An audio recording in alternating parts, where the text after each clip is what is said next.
Welcome back. You're watching Editors Roundtable. So Atul was just telling us how hot the primary market has been, the IPO market in India, and it's only going to get hotter because next week, Bajaj Housing Finance, it's the first IPO from the Bajaj Group in more than 3 decades, and it opens up for subscription starting Monday.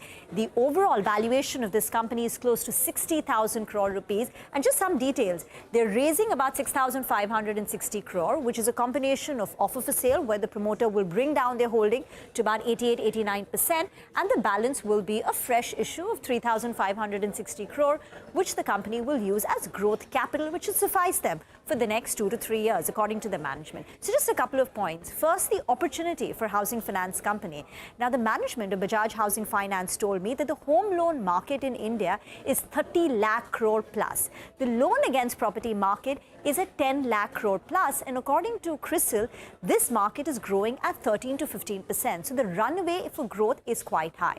Now, amongst the players here, you categorize them into 2 buckets. One are, the companies which cater to the higher value ticket size home loans, and then you've got the affordable housing loan.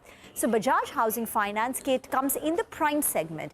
Their average ticket price of home loan is the highest amongst peers. It's the second largest player. Its AUM stands at about 97,000 crore rupees. So the highest is LIC Housing. After that, you've got Bajaj Housing Finance. But Bajaj Housing Finance has been the fastest growing housing finance companies. Whether you compare it to these players or even the affordable housing finance players like Aadhar, Aptus, Aavas financiers. Secondly, the asset quality of Bajaj Housing Finance is the best in class. Despite the company increasing their focus on developer finance, which typically is seen as a little more riskier, they've managed to maintain their, asset quality. Gross NPAs, as I said, best in class and at just 0.28%, and the net NPA at 0.11%. So these are some of the strengths that Bajaj Housing Finance has managed to maintain now for the last 7 years. It's been 7 years since the company started operations, and in a span of 7 years, the company has become the fastest growing housing finance company. Now, the only thing is that the valuations are at a premium.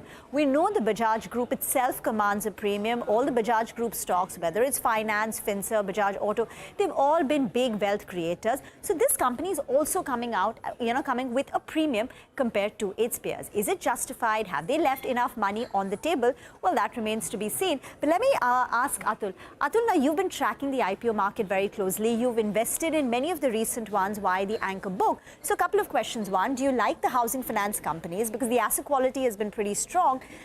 Secondly, where does Bajaj Housing Finance fit in? Is this a company that you think is attractive? They've left money on the table. And thirdly, because you like holding companies, there is also Bajaj Holding, right, which gives you, the best of all. Yeah. So would you still stick with Bajaj Holding, or would you want to add this one? So firstly, I think in terms of, like you mentioned, like first IPO in like 3 decades, yeah. And a management team which has absolutely proven itself. They're the blue-eyed management team. If you go back in time, like the performance of Bajaj Finance over the last 2 decades has been spectacular. So from that perspective, and especially in financial services, the most important things are the sponsor, the management team.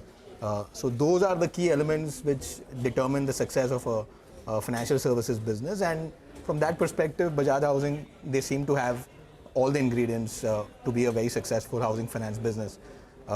Additionally, if you look at it, what's happened on the bond market side is after HDFC's merger with HDFC Bank, there is a general, in terms of vacuum for a large credible player to come in and fit in there.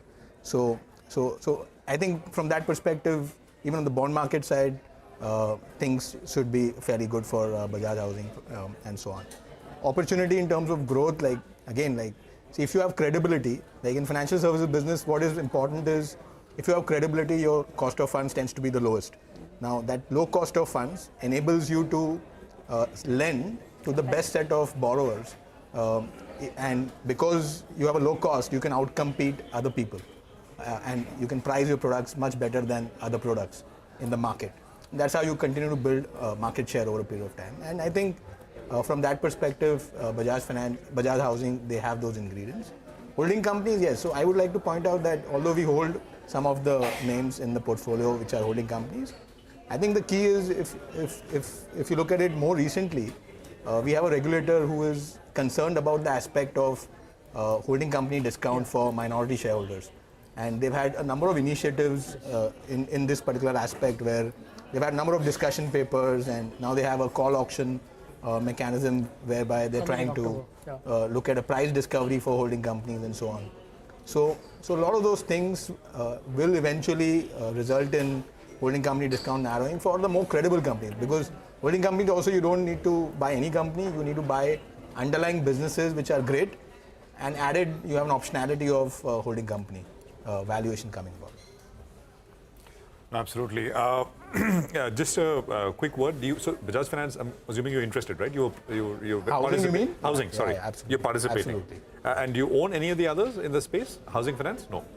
Housing finance, no, not really. Okay. And would you mind naming any of the other, apart from what we discussed? Ola, no. Premier Energy, yes. What else? No, I wouldn't want to get into that conversation. Premier Energy will be tricky, right? I mean, you put money in the IPO and then the stock doubles in 4 days. I mean, today, I think it's almost triple today, right? It's 12. No, not really. I don't think so. Not yet. It's not 450. Today it was around 1100. He's got a party. Tricky. But I wouldn't want to talk stock specific. 1150, I think, today.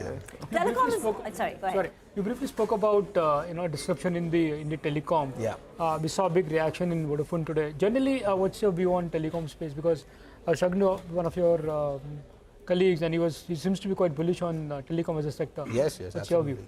So we are bullish on telecom. What's the thesis there? I mean, it's a consumption play now? So the key thing is it's all about ARPU. So because in telecom you have a fixed cost business. The business is absolutely fixed cost. But the tariffs here are so low that there is massive repricing potential in the future. And the key thing is, like, in a business which has very high fixed cost and you have repricing potential on the pricing, incrementally whatever repricing that you do, 80 to 90% comes down to the bottom line. Yes. So that is going to be the key. So that is the key reason for the bullishness in telecom. We own some of the larger names in telecom in our portfolios. Okay, Atul, thank you very much for coming down to our studio. Guys, it's been a tough week, but we're going to call it a day now. And there's festive cheer this weekend. So enjoy yourself, stay safe, and keep watching CNBC TV 18 for more news and updates. Thank you for watching this show.